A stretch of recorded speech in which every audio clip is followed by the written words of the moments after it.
Hello friends, my name is Sonia Singh. आप मेरे साथ मेरे नए चैनल पे जुड़ रहे हैं, लर्न विद सोनिया। ये मेरा न्यू चैनल है। ये इस चैनल के माध्यम से मैं सिखाने जा रही हूँ हाउसवाइफ स्टूडेंट्स और college students English speaking class.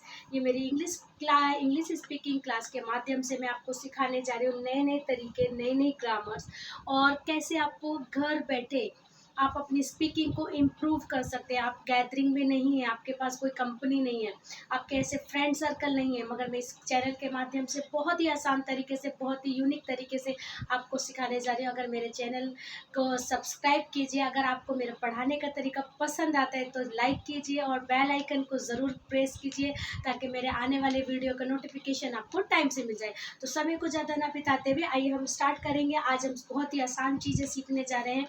Subject, verb, helping verb क्या होती हैं और उसके बाद ऑब्जेक्ट क्या होते हैं। ये बहुत ही छोटी छोटी चीज़ें हैं जो हर एक व्यक्ति को मालूम होनी चाहिए।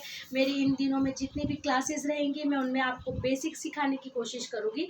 तो आइए हम स्टार्ट करते हैं। क्योंकि जब भी हम क्लासेस में जाते हैं तो हमें एक स्ट्रक्चर दे दिया जाता है कि इस तरीके से टेंस, बहुत लोग टेंस के बेस पे इंग्लिश सिखाना स्टार्ट करते हैं, बट मैं कहूँगी कि जो टेंस जो सिखाते हैं वो इम्पॉर्टेंट है, बट उसके अलावा बहुत सारी ऐसी ग्रामर है जो हमारे टेंसों से अलग है। तो मैं उन बेसिक चीज़ों को आपको धीरे धीरे डिस्क्राइब करना चाहूँगी, सिखाना चाहूँगी, ताकि आप आसान तरीके से इंग्लिश स्पीकिंग को डे बाय डे आप सीख सकें।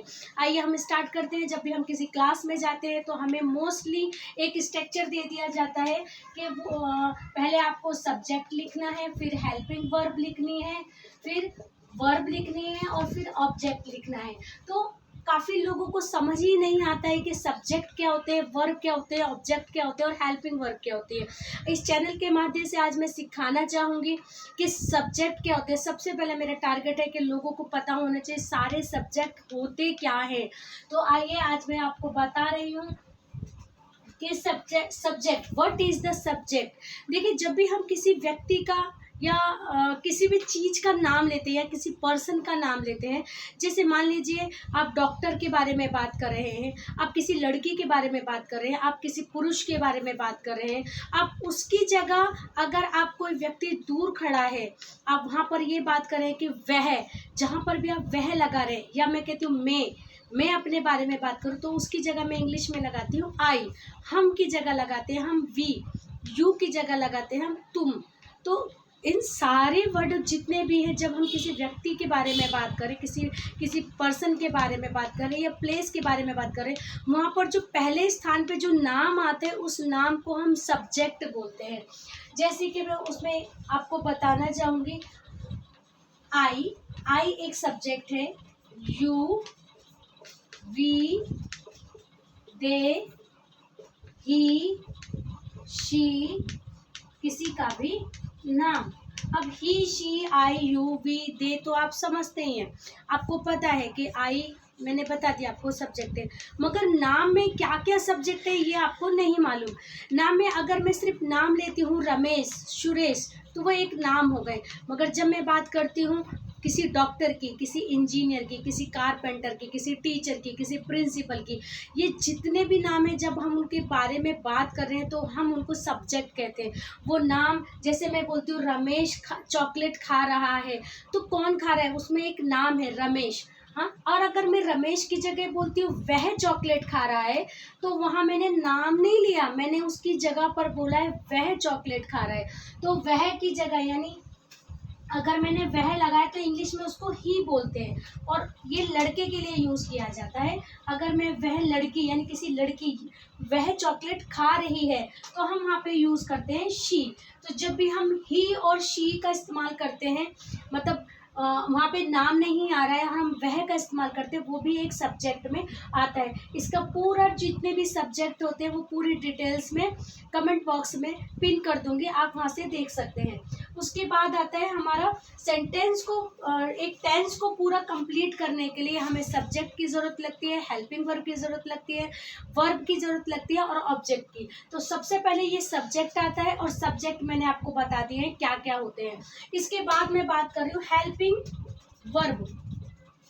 ठीक है। हेल्पिंग वर्ब क्या होती है? हेल्पिंग वर्ब होती है जो हमें हेल्प करती है। अगर मैं आसान भाषा में बोलूं, हेल्पिंग वर्ब वो होती है जो हमें हेल्प करती है टेंस को समझने के लिए। हम जैसे हिंदी भाषा में बोलें कि मैं वर्तमान काल में बात करूं या भूतकाल में या भविष्य काल में, तो इंग्लिश में उनको बोलते हैं प्रेजेंट, पास्ट एंड फ्यूचर। तो बहुत सारे स्टूडेंट को समझ नहीं आता कि यहाँ ये लगने से, ये हेल्पिंग वर्ब लगने से कौन सा टेंस होता है। तो ये हेल्पिंग वर्ब जो हमको मदद करती है अंडरस्टैंड यानी समझने के लिए कि हम कौन से टेंस में बात कर रहे हैं। ये भी बहुत सारे होते हैं, इनकी भी डिटेल्स में कमेंट बॉक्स में पिन कर दूंगी। जैसे कि is, am, are, was, were, have, had, will, can, may, बहुत सारी होती है। इनसे हम समझ सकते हैं कि हम कौन से टेंस में बात कर रहे हैं, कौन सा टेंस हम अब चल रहा है। यदि आप अगर हमसे कोई बोलता है ही इज ईटिंग फूड, तो वो हम इज लगने से समझ सकते हैं कि वो कौन से टेंस की बात कर रहा है और वो क्या बात करते हैं, उसको बोलते हैं हेल्पिंग वर्ब। अब हम आते हैं मैन। यहाँ तक मुझे लगता है कि आपको बेहतर तरीके से समझ आ गया होगा। अब हम आते हैं मैन वर्ब। Man verb. अब मैन वर्ब क्या होती है? मैन वर्ब बहुत ही सिंपल है। मैन वर्ब होती हैं जैसे कि आना जाना, जिन वाक्यों में क्रिया की बात हो रही है। जैसे कि मैंने आपको सब्जेक्ट बता दिया, रमेश किताब पढ़ रहा है, तो रमेश तो हो गया सब्जेक्ट, और जो उसकी हेल्पिंग वर्ब होती है इज, एम, आर, वो होती है हेल्पिंग वर्ब। मगर वो कर क्या रहा है, वो कार्य में क्या कर रहा है, वो किताब को पढ़ रहा है, यानी वो एक कार्य कर रहा है। तो अब हिंदी भाषा में अगर मैं बताना चाहूँ तो बहुत ही सरल तरीके से हम समझ सकते हैं, जो भी कार्य व्यक्ति कर रहा है।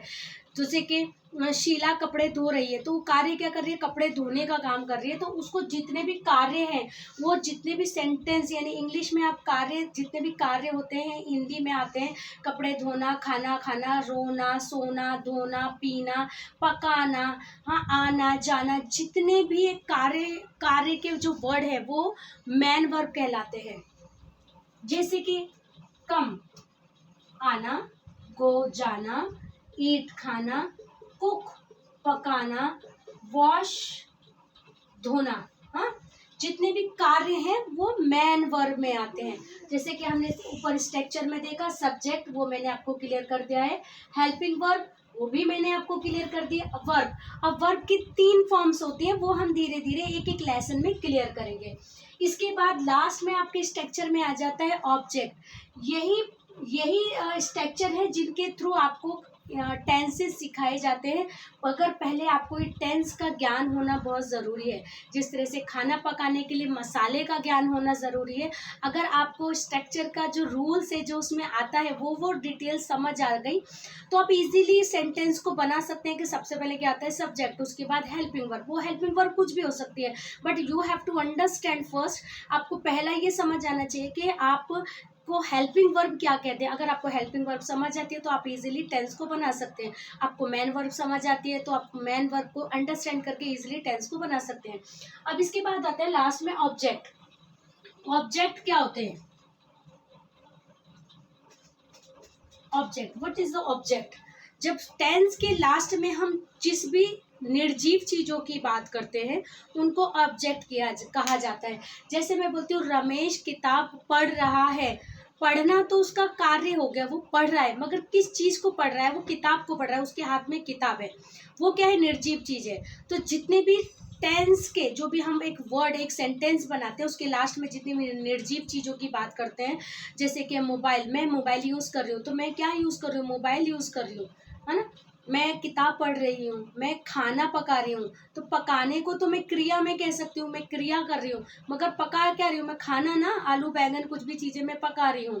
मैं बोर्ड पर लिख रही हूँ, तो मैं लिख कहाँ पर रही हूँ, बोर्ड के ऊपर।